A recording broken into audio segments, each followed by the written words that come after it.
నవభారత నిర్మాణం దిశగా మోదీ సర్కారు వచ్చే 10 ఏళ్లకు 10 సూత్రాల కార్యాచరణ ప్రణాళిక ఆవిష్కరించింది.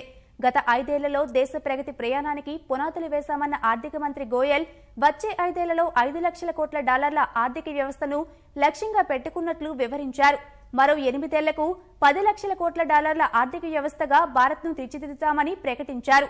విజన్ 2030ని వివరించిన ఆయన తద్వారా భారతావని ఆధునిక సాంకేతికత ప్రగతిశీల దేశంగా అవతరిస్తుందని పేర్కొన్నారు.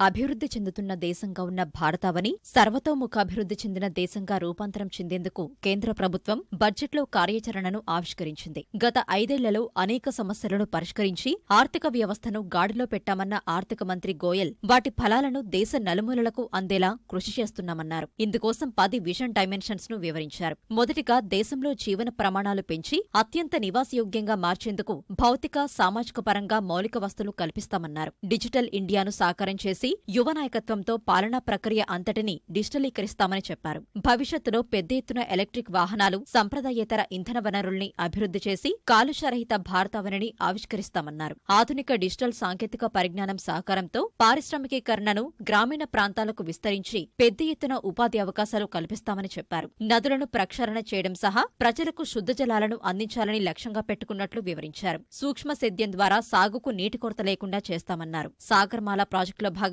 తీర ప్రాంతాలను అభివృద్ధి చేయడం సహా సముద్ర జలాల సద్వినియోగంతో ఆర్థిక వ్యవస్థ బలోపేతానికి బాటలు వేస్తామన్నారు. అంతరిక్ష పరిశోధనల్లో దేశాన్ని ప్రపంచ కేంద్రంగా మారుస్తామన్న ఆయన 2022 నాటికి గగన్యాన్ ద్వారా మానవ సహిత ఉపగ్రహ ప్రయోగాన్ని సాకారం చేస్తామని చెప్పారు. ఆహారోత్పత్తిలో దేశాన్ని స్వయం సమృద్ధంగా తీర్చిదిద్దుతామన్న గోయల్ ప్రకృతి సాగును ప్రోత్సహించడం సహా ప్రపంచ ఆహార కొరతను తీరుస్తామని ఉద్ఘాటించారు. ఆయుష్మాన్ భారత్ పథకం ద్వారా ఆరోగ్య భారతావని లక్ష్యాన్ని చేరుకోవడంతో పాటు మహిళలకు సమాన హక్కులు, భద్రతా పరంగా వారి సమస్యలకు పరిష్కారాలు చూపుతామని చెప్పారు. బాధ్యతాయుతమైన అధికార యంత్రాంగం ద్వారా కనిష్ట ప్రభుత్వం గరిష్ట పాలనగా మారుస్తామని చెప్పారు. Our India of 2030 will have a proactive and responsible bureaucracy which will be viewed as friendly to the people.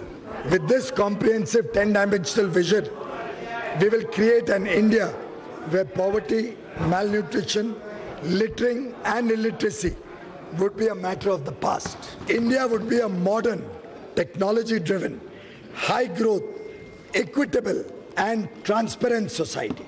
ఈ 10 కార్యోన్ముఖ లక్ష్యాలు ప్రగతి ప్రయాణంలో తమ ప్రభుత్వానికి నిరంతరం స్ఫూర్తినిస్తాయని పీయూష్ గోయల్ పేర్కొన్నారు.